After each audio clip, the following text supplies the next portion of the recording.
Álvaro Uribe Vélez, muy buenos días.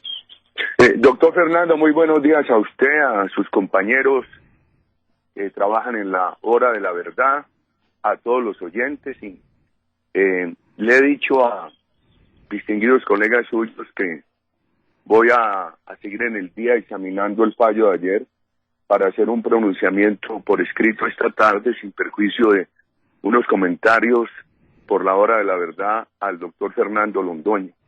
Yo diría que debemos empezar con esto. Lo único que ataja la entrega del país al grupo terrorista FARC, que es la sucursal del castrochavismo en Colombia, es la resistencia civil. Entonces, tenemos que activar nuestros esfuerzos de resistencia civil, doctor Fernando. Con esto empezaría. Claro que sí, señor presidente, pero queda perfectamente claro por lo que dijo ayer la presidenta de la Corte, porque sentencia de la Corte no tenemos. Usted sabe que la Corte nos tiene acostumbrados a que anuncia la sentencia y el texto mismo del documento se conoce meses después, lo que hemos considerado siempre algunos que nos parece un prevaricato, porque la sentencia es la suma de las partes motivas y de la parte resolutiva y no solamente la parte resolutiva. Pero lo cierto es que sacamos en claro, por las declaraciones de la presidenta, de la doctora Calle, que la Corte respaldó o declaró válido, exequible la ley en cuanto exige un voto por el sí del 13% del censo electoral. Ese voto por el sí es de 4.514.801 votos. Un voto menos por el sí y todo está perdido. No importa cuántos sean los votos por el no, porque si son superiores a los del voto por el sí, pues está derrotada obviamente la propuesta. Si son menos, pero el sí no llega a esa suma, también está derrotada. De manera que la abstención no sirve para nada, presidente. No cuenta, no significa nada. ¿Cuál va a ser la decisión que usted tome y la orientación que le dé a su partido, el Centro Democrático, y a los muchos seguidores que usted tiene, aunque no militen en el partido? A ver, doctor Fernando, yo creo que hay que agregarle a la parte resolutiva de la sentencia de ayer lo siguiente. La Corte dijo que el plebiscito no es vinculante. Quitó la palabra refrendatorio. Entonces, es una consulta política. Yo creo que ahí develó, ahí aclaró un punto, porque el gobierno le había dado al plebiscito prácticamente el alcalde de referendo, sin los requisitos del referendo. ¿Por qué? ¿Qué requisitos tiene el referendo? El referendo exige una participación electoral del 25% del censo electoral y exige que cada tema tenga una pregunta aparte. Aquí, para 200 páginas o más de acuerdos con el grupo terrorista FARC, bastaba preguntar si se aceptan o no los acuerdos. Y eso tenía carácter vinculante, el sí. Entonces la Corte dijo que no tiene carácter vinculante, que es una consulta de efecto político. Hasta ahí uno diría, bueno, hay un buen paso, pero viene una gran preocupación. El presidente y el Congreso, independientemente de que eso tenga alcance vinculante o no, van a llevar eso al Congreso. Y el Congreso ya anticipó que aprobaba todo, lo que hemos llamado una decisión inconstitucional por anticipado. Esto es, el Congreso en la votación del acto legislativo ya dijo que sí, que le daba carta blanca al gobierno para negociar todo con la FARC y que le aseguraba al gobierno que enseguida le aprobaba todo. En el acto legislativo, que es otra pieza aprobada por este gobierno y que en los próximos días tendrá una demanda por inconstitucionalidad que presentará el senador Iván Duque, demanda que tuve la posibilidad de leer ayer y que me parece bastante sólida. Entonces, aquí el tema es el gobierno, con un plebiscito que la Corte ha dicho que no es vinculante, que no es refrendatorio, va a llevar ese texto de desde que el pueblo colombiano complete por el sí esos 4.500.000 y tantos mil votos, lo lleva al Congreso. Incluso si pierde lo puede llevar al Congreso, porque dice que no es vinculante, excepto que se entienda por algo que hay en la sentencia de la Corte que es vinculante para el presidente. Entonces, asumamos, lo va a llevar al Congreso y entonces ahí viene lo peor. Por eso nosotros no nos podemos quedar en el plebiscito, en lo de ayer. Nosotros tenemos que seguir en el fondo. ¿Cuál es el fondo? ¿Por qué decimos nosotros la entrega del país a la sucursal castrochavista en Colombia, que es la FARC? Por lo siguiente, porque esos acuerdos tienen impunidad total para los responsables cabecillas del delito de narcotráfico. Impunidad total, no van un día a la cárcel los responsables de esos delitos y tampoco van a la cárcel los responsables de otros delitos atroces, como el secuestro de niños, como el reclutamiento de niños, la violación de niñas, las masacres, los carrobombas, etcétera. Les dan a todos elegibilidad política. Ponen a los militares y a los policías, a las Fuerzas Armadas de Colombia, a los civiles, en la misma condición de la FARC. Se tienen que someter al tribunal que se va a crear de acuerdo con perfiles de jueces acordados por la FARC y jueces nombrados por entidades que acuerden la FARC y el gobierno. Eso llevará a que muchos integrantes de las Fuerzas Armadas y muchos civiles tengan que aceptar crímenes aún no cometidos para no ir a la cárcel, lo cual destruirá más la moral de las Fuerzas Armadas de Colombia, creará un grave precedente y afectará la verdad histórica de Colombia. Con temas como este, si uno encuentra en lo que sería la letra menú de los acuerdos, oiga, doctor Fernando, dice una parte del acuerdo de justicia, que si en el futuro llegare a haber por la justicia ordinaria una decisión contraria a las decisiones que tome este tribunal de la FARC, prevalecerá la decisión que tome el tribunal de la FARC. Entonces, ¿cómo así? ¿Van a acabar con el principio de favorabilidad, que es una institución universal en el derecho penal? Esto es, por encima del principio de favorabilidad queda el tribunal de la FARC. Yo no creo que eso pueda ocurrir. Anoche algunos intérpretes de esa parte del fallo de la Corte que quitó el alcance vinculante al plebiscito, decían que al no ser vinculante ni refrendatario, que ya no se podía asimilar al referendo, esos acuerdos no entrarían en lo que se ha llamado el bloque de constitucionalidad. Ese es uno de los temas que nosotros tenemos que alegar. ¿Cómo nos van a llevar al bloque de constitucionalidad? Entiéndase por bloque de constitucionalidad lo inmodificable de la Corte, unos acuerdos sobre lo humano y lo divino con el grupo terrorista FARC, una constitución colombiana que queda reemplazada por un acuerdo entre 90 personas de la FARC que están en Cuba y los negociadores del gobierno Santos, en un país de 48 millones de habitantes. Son temas a los cuales nosotros tenemos que oponernos. Y viene otro tema. El domingo leí un ensayo extraordinario de una politóloga de Venezuela. Allá hubo el golpe contra Carlos Andrés Pérez, el apresamiento, encarcelamiento del coronel Hugo Chávez, después el indulto del coronel, y después toda la intelectualidad izquierda de Venezuela, en nombre de los oprimidos, rodeó a Chávez. Primero aplicaron una combinación de socialismo y capitalismo, y ahora están en la fase del socialismo puro, acabando con ese país y sometiendo al pueblo colombiano a la represión total. Aquí el gobierno Santos, con el apoyo de una intelectualidad que fue muy opuesta a los acuerdos que llevaron a la cárcel a los paramilitares, que nunca negociaron con ellos,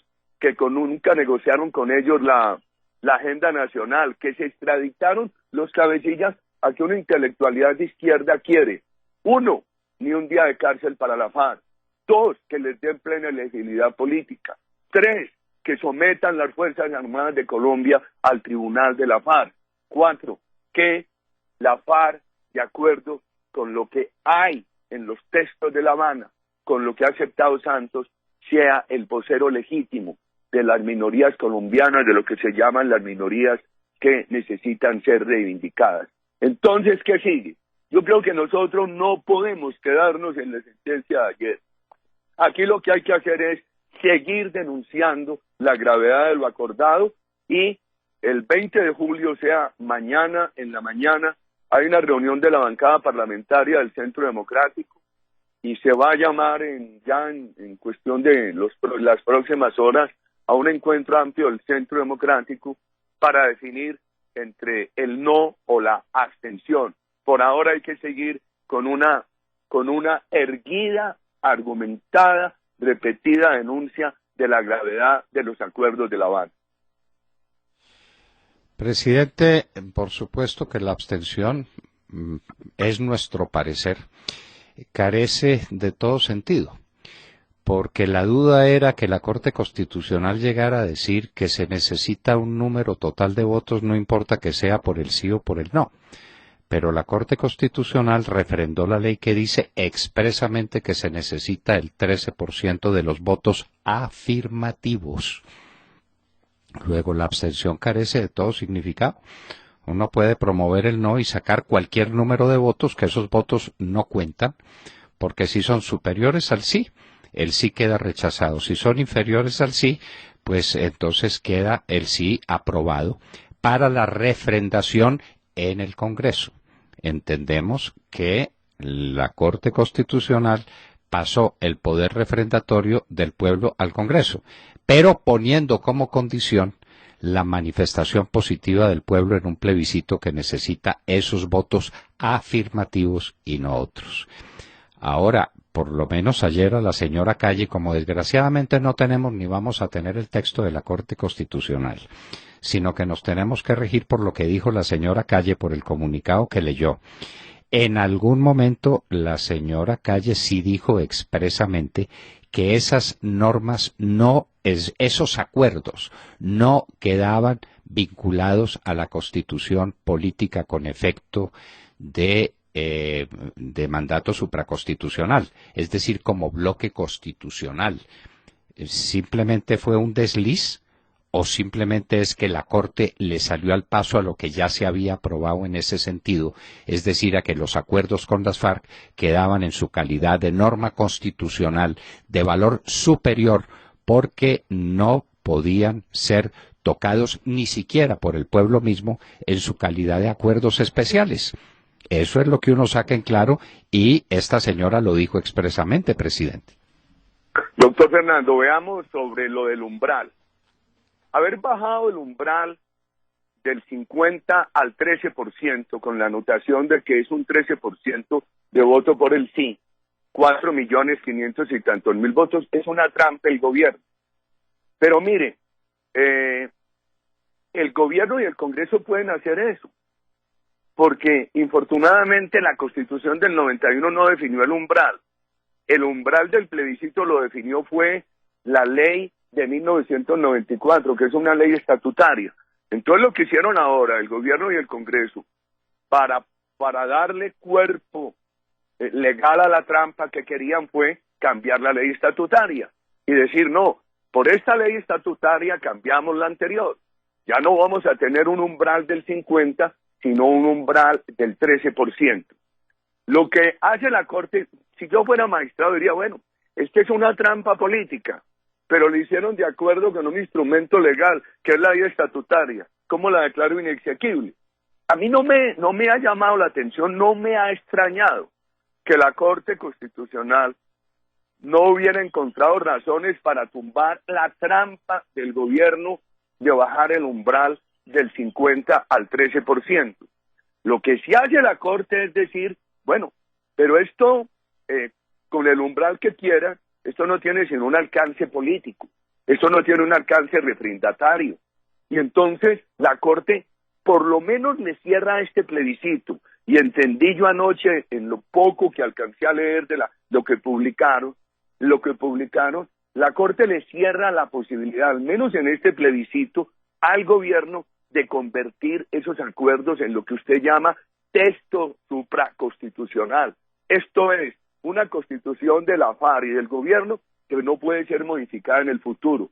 Pero a mí eso no me tranquiliza, porque el gobierno puede optar por el Congreso por este camino, decir, bueno, lo que pasa es que este es un acuerdo asimilable a los acuerdos de derechos humanos, por ley de la República, sin importar el plebiscito, lo ratificamos y al ratificarlo queda en la misma categoría de los acuerdos internacionales de derechos humanos que se convierten en norma supraconstitucional. Ahí tenemos un grave riesgo, que eso no lo ataja sino la resistencia civil. Entonces, en resumen, a mí no me extraña que la Corte hubiera mantenido el 13%. Dijo, bueno, pero debió pensar la Corte. Esto con el 13%, con una sola pregunta, no puede cambiar la Constitución. Entonces, mantengamos el 13%, diría la Corte, porque ese 13% trampa lo fijó el gobierno por una ley estatutaria que le aprobaron sus mayorías en el Congreso.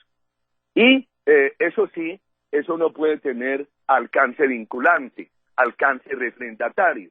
Entonces, lo que tenemos nosotros ahora es que dedicarnos a denunciar toda esta entrega que está ocurriendo en La Habana del país a la FARC. Y mirar, yo tengo que ser delicado en eso, porque hay voces en una dirección y en la otra, mirar qué decisión se toma, si la decisión del no o la decisión de la abstención, con un punto, doctor Fernando. Se está rumorando que el gobierno y la FARC firman algo mañana 20 de julio, que mañana aparece otra noticia y otra en agosto. Entonces nosotros también debemos mientras seguimos denunciando todo este atropello a los colombianos, este riesgo para el país, que la agenda nacional la va a manejar la FARC, que la agricultura la maneja la FARC, que el gobierno nacional se compromete a un aumento desmesurado de gasto público que no va a poder cumplir en los 20 años que vienen, etcétera. Mientras seguimos denunciando esto, una discusión que necesitamos dar mañana es esta, doctor Fernando. ¿En qué momento procede el pronunciamiento definitivo nuestro? ¿Antes o después de la firma total de los acuerdos? Porque uno supondría en la lógica de las fechas, de la secuencia, que el gobierno no va a llevar los acuerdos al plebiscito, sino una vez estén totalmente firmados. Y lo harán mañana, lo harán el 7 de agosto. Ojalá mañana lo que hagamos sea también un plantón con la bandera de Colombia, con una enlutecida, con la cintica negra del luto. Ojalá hagamos mañana ese plantón con la bandera de Colombia en luto, porque esto es humillación a la democracia tras humillación. El 4 de julio, Día de la Constituyente, suena el himno de la FARC en el recinto donde hacían la conmemoración. Ahora, un contratista del gobierno, yo voy a publicar ahora los miles de millones de ese contrato de ese señor, me los están consiguiendo, creo que ya llegaron a mi mail, ustedes los deben tener. Un contratista del gobierno propone cambiar el himno nacional para dedicarle una estrofa a la FARC. Fuera de eso le entregan en esos acuerdos de La Habana el país a la FARC. Ahora, yo creo que deberían firmar muy rápidamente, porque cada que hay un impasse se resuelve a través de que el gobierno agache la cabeza. El doctor de la calle y el presidente de la República, cada que hay un impasse con Sergio Jaramillo, mentor de la entrega del país a la FARC, lo que hacen es decir, ustedes tienen razón, les cedemos. Entonces, miremos la fecha del acuerdo definitivo, sigamos denunciando este atropello a nuestra democracia, este riesgo para el país. Hagamos ese símil con Venezuela, que en nombre de la redención de los oprimidos llegaron al socialismo y acabaron con el país, y en lugar de reivindicar a los oprimidos tienen hoy más pobreza. Para allá nos quieren llevar. Y miremos, mientras adelantamos la discusión, estemos atentos a esta fecha, la fecha del acuerdo definitivo y la fecha de convocatoria de ese plebiscito. Que tienen que coincidir según la Corte Constitucional. La Corte Constitucional ha puesto como condición para la convocatoria del plebiscito que se pueda exponer ante la opinión pública la totalidad de los acuerdos a los que se llega con las FARC. De manera que antes de que ese documento final haya sido acordado y pueda ser conocido, no puede haber convocatoria al plebiscito. De manera que ahí el gobierno queda totalmente en manos de las FARC otra vez, como está en manos de las FARC para tantas cosas. Usted no citó, presidente, porque pues no se puede citar todo a la vez, el tema de las famosas zonas de concentración o zonas de ubicación o zonas de normalización, como las quieran llamar, que son lugares del país que se le van a entregar a las FARC. No han podido pintar los mapas. Allá está el general Flores, a quien le pusieron el encargo de ser el Américo Vespucio o el Agustín Codazzi número 2, a redactar los nuevos mapas de la República, con los sitios que serán de dominio exclusivo de las FARC, porque entrarán a esos sitios con sus armas y con el compromiso supuesto de irlos entregando paulatinamente a la ONU. Pero como no hay inventario de armas, cualquier cosa que entreguen es válida. Son temas dramáticos, como es dramático el tema del narcotráfico y el tema de la explotación de los ríos, de los que no se ha dicho una sola palabra. El presidente Santos miente diciendo que las FARC se han comprometido a acabar su negocio del narcotráfico. En ninguna parte está dicho, ni en los acuerdos que ya se firmaron, ni en el Circo Nuevo de La Habana. En ninguna parte está dicho que las FARC se comprometen a dejar el negocio del narcotráfico, que van a trabajar por la sustitución de los cultivos, que eso es otra cosa muy distinta, como están trabajando en el Catatumbo, por ejemplo, que de 5.000 hectáreas subió a 30.000 hectáreas la superficie. Pero, presidente, hay que empezar a tomar una decisión, y a mí me parece que esa decisión es el voto por el no, que es un voto que no tiene ningún efecto negativo, pero que sí expresa el no a las FARC, el no a la entrega del país, el no a la división de la República, el no a la pérdida de la soberanía nacional, el no a la entrega a un puñado de terroristas. Ayer nos preguntábamos, presidente, por qué es distinto el terrorismo de las FARC al terrorismo de ISIS, por ejemplo, en los sucesos horrendos de Niza. Aquí las FARC nos ha tenido con acontecimientos como los de Niza una vez y otra, con lo ocurrido en el Chocó, después con lo que hizo el ELN, la voladura del Club El Nogal y los asaltos a 100 pueblos que usted tuvo que reconstruir, presidente. Es un terrorismo igual o peor al terrorismo de ISIS. Y el mundo entero está unido contra el terrorismo de ISIS, pero no se une todo contra el terrorismo de las FARC. ¿Por qué? Uno no entiende, presidente, pero nos parece que es la hora de irnos por el no a las FARC, y me parece que ese sería un buen grito de batalla, pero la última palabra la tiene usted, presidente. No, a ver, doctor Fernando, eso, lo que usted dice es muy respetable, usted sabe cómo es de acatada su voz. Yo creo que en el fondo todos los compañeros están de acuerdo. Aquí han dicho algunos porque consideran ilegítimo este proceso, que así la Corte lo hubiera declarado constitucional. Yo no veía razones para que la Corte declarara inconstitucional la trampa, porque es que el gobierno es leguleyo y sabe ajustar sus trampas a la ley. Yo no veía razones, dije yo, pero ¿cómo van a declarar inconstitucional la trampa si la trampa la hicieron de acuerdo con la ley estatutaria? Bajaron el umbral del 50 al 13%. Yo no veía razones para eso. Entonces, hay compañeros que dicen, mire, así la Corte lo haya declarado constitucional, eso es ilegítimo. Y yo creo que todos estamos de acuerdo en que es ilegítimo. Entonces vendrá la discusión final, y yo creo que hay que tener también esa fecha de la firma final de los acuerdos y que el gobierno fije la fecha de ese plebiscito. Segundo, zonas de concentración. Nosotros exigíamos que la FARC se hubiera concentrado como condición para empezar el proceso, y que en esa concentración la FARC cumpliera con un cese de actividades criminales, estuviera sometida a vigilancia. Hablamos de un sitio. Después aceptamos en el Congreso las zonas de concentración, pero bajo unas condiciones que no han sido totalmente cumplidas, porque, por ejemplo, hay zonas de concentración donde hay minería ilegal, zonas de concentración donde hay cultivos de droga, zonas de concentración cercanas de la frontera, etcétera. Eso es distinto a las condiciones que se aprobaron en una proposición nuestra, que no quedó incluida en la ley, pero que la aprobó esa proposición por unanimidad la plenaria del Senado. 3. Esas zonas de concentración son hoy el anticipo de las zonas de reserva campesina. Entrega de girones del país a la FARC. Y 4, hay un video de la FARC que ha circulado ampliamente en redes, que no es un invento nuestro, es uno de esos cabecillas de la FARC, que este gobierno ha tenido la desfachatez de llamarlos comandantes. Yo le mandé a usted un artículo hace unas 40 horas para contestarle por allá a la revista Semana.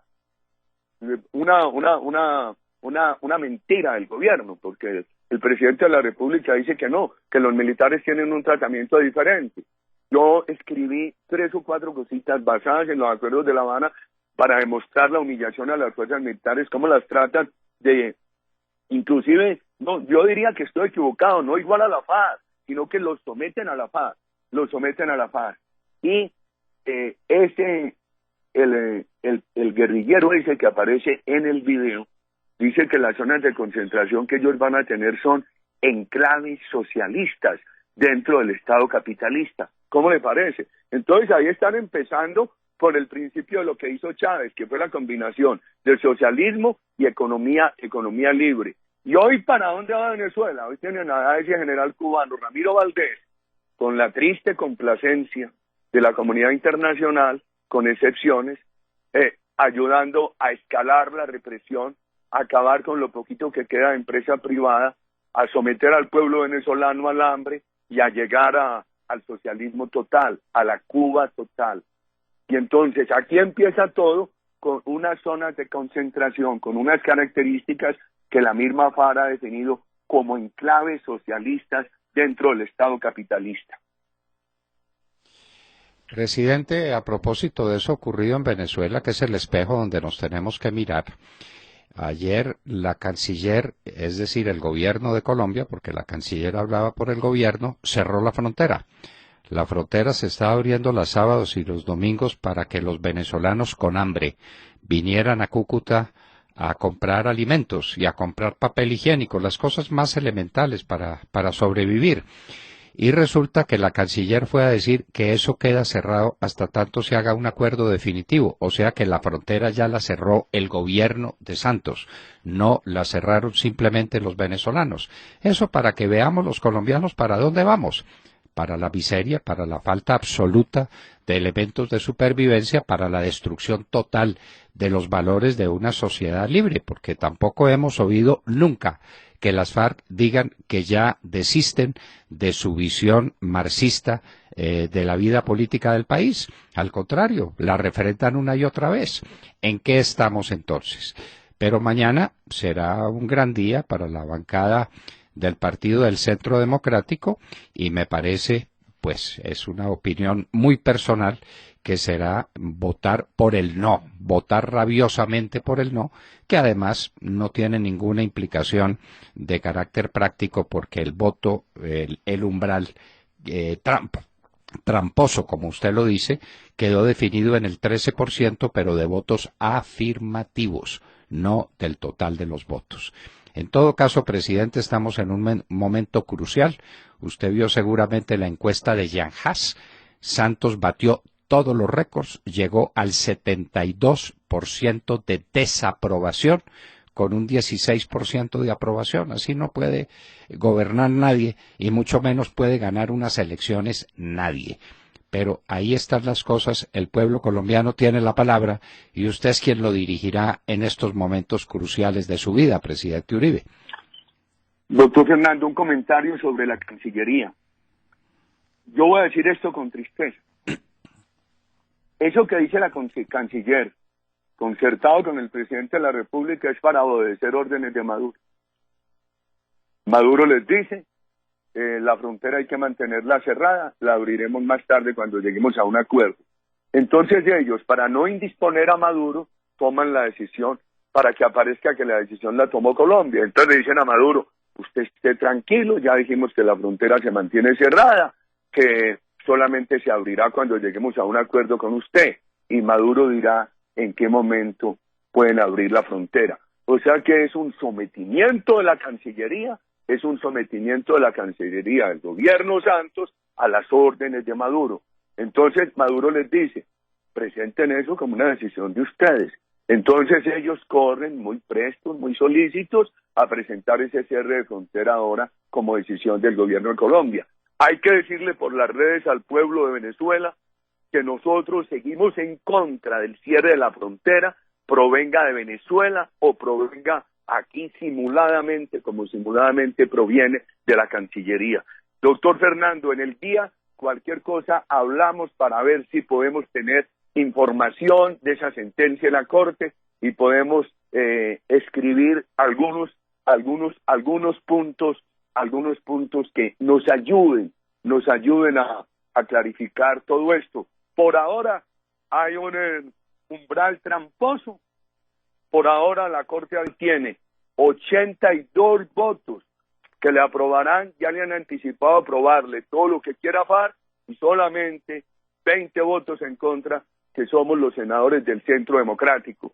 Por eso la apelación es al pueblo colombiano, a la resistencia civil. Muchas gracias, doctor Fernando, buen día y estamos en comunicación.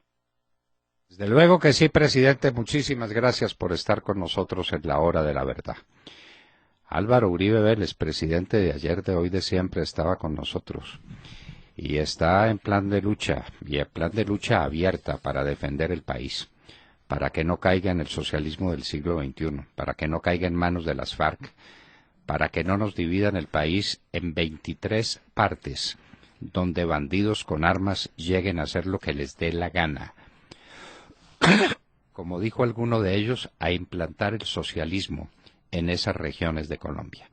La batalla hay que librarla, y hay que librarla a fondo, y en nuestro parecer, diciendo rabiosamente el día del plebiscito, no a las FARC, con todo lo que las FARC significan.